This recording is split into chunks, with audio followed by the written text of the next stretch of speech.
Welcome back to SK classes. आज मैं आप लोग के लिए दो चर वाले रैखिक समीकरण, जो कि क्लास 10th में है, दो चर वाले रैखिक समीकरण, उसको जो हल किया जाता है उसके 5 विधि है। दो चर वाले रैखिक समीकरण को हल करने की 5 विधि है। उस 5 विधि में से एक विधि है लुप्तीकरण विधि, जिसे हम विलोपन विधि भी कहते हैं।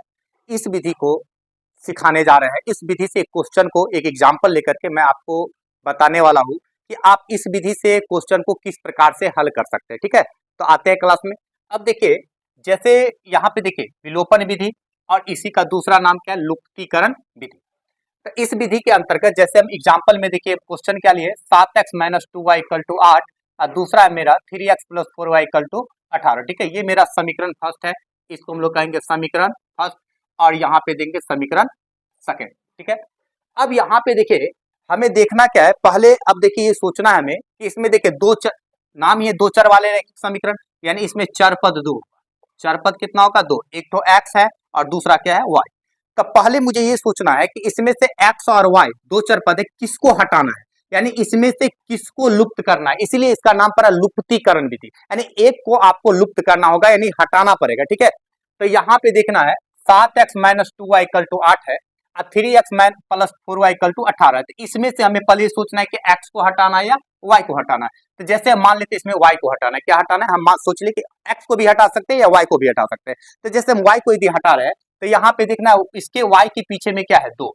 पहले वाले के y के पीछे में कितना है, दो, और दूसरा वाला जो समीकरण है उसके y के पीछे में कितना है, 4। ठीक है, तो हम क्या करेंगे, दो चार का सबसे पहले क्या करेंगे, ऐसी कौन सी संख्या है जिसको हम दोनों से गुणा करें तो दोनों आपस में क्या हो जाए, बराबर हो जाए। ठीक है ना, ऐसा कौन सी संख्या है, यहाँ पे देखिए 2 और 4 है। ठीक है, तो यहाँ पे इसका हम लोग सबसे आसान तरीका है 2 4 का एलसीएम ले लेंगे। तो इसका एलसीएम कितना हो जाएगा, 4। अब देखिए यहाँ एलसीएम इसका 4 हो रहा है 2 और 4 का, तो 4 लाने के लिए 2 में कितना, यहाँ पे हमें यदि 4 लाना है तो 2 में कितना से गुना करना पड़ेगा, 2 से। तो इसमें 2 से गुना करना पड़ेगा। और यहाँ पे देखिए इसमें 4 है, तो इसमें 4 लाने के लिए कितना से गुना करना पड़ेगा, 1 से गुना करना पड़ेगा। ठीक है, अब गुना कर दीजिए यहाँ पे, दो सत्ते, ध्यान से देखिए, दो सत्ते 14x माइनस 2 दूनी 4y बराबर 2 अट्ठे 16। 1 से गुना करेंगे तो सेम हो जाएगा, 3x प्लस 4y बराबर 18 का 18। ठीक है, अब यहाँ पे देखिए कर दी, समीकरण एक था मेरा।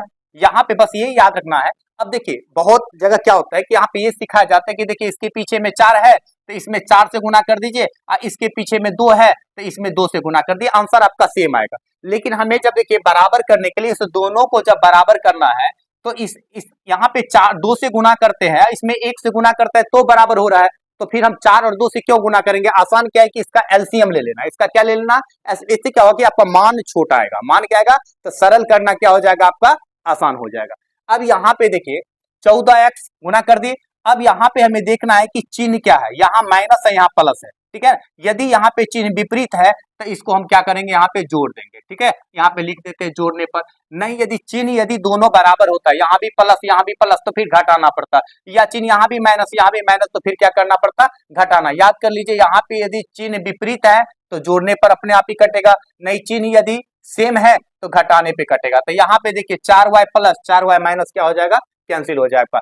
14x और 3x कितना हो गया, 14 3 17x इक्वल टू कितना हो गया, यहाँ पे जोड़ दीजिए 814 के 4, हाथ में 1 1 2 1 3, ये इतना निकल गया 34। ठीक है, तो इसीलिए x बराबर कितना निकल गया, 34 बट्टे 17, 34 बट्टे 17, 17 दूनी 34, कितना निकल गया, 2। x का मान क्या निकल गया, 2।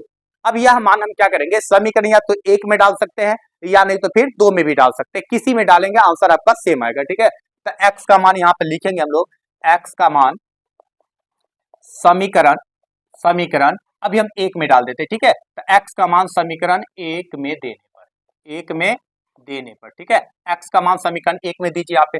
तो 7 गुने 2 माइनस 2y इक्वल टू कितना हो जाएगा, 8। ठीक है, या देखिए यहाँ पे 7 दूनी 14, तो यहाँ पे कितना हो जाएगा, 14 minus 2y, 14 minus 2y equal to 8, या माइनस 2y बराबर कितना हो जाएगा, 8 प्लस 14 उस साइड ले जाएंगे तो माइनस 14, या माइनस 2y इक्वल टू कितना हो गया, 8 में से 14 गया तो माइनस 6। ठीक है, अब माइनस से माइनस क्या हो गया, कैंसिल। तो इसीलिए y यदि हमें निकालना है तो इसीलिए y बराबर कितना हो जाएगा, 6 बट्टे 2। यहाँ पे देखिए उधर 6 है, इधर गुना में 2, उस साइड लेके तो भाग में, द्वितीय 6 कितना निकल गया, 3। लास्ट में हम लोग लिख देंगे हमें कितना x का मान, अतः x इक्वल टू कितना निकल गया, देखिए x का मान कितना निकाल के रखे, 2, x इक्वल टू 2 और y इक्वल टू 3। ठीक है, ये मेरा आंसर हो जाएगा। तो इस प्रकार से हम देखें कि जब दो चर वाले रैखिक समीकरण का क्वेश्चन रहेगा, यदि हमें लुप्तीकरण विधि से इसे यदि बनाना है तो इस प्रकार से हम इसको बना सकते हैं। आशा करता हूँ कि आप लोग को ये क्वेश्चन आसानी से समझ में आया होगा, और नेक्स्ट वीडियो में आप लोग के सामने फिर दूसरा विधि से इसी समीकरण को हम फिर दूसरा विधि से बना करके समझाएंगे। Thank you so much.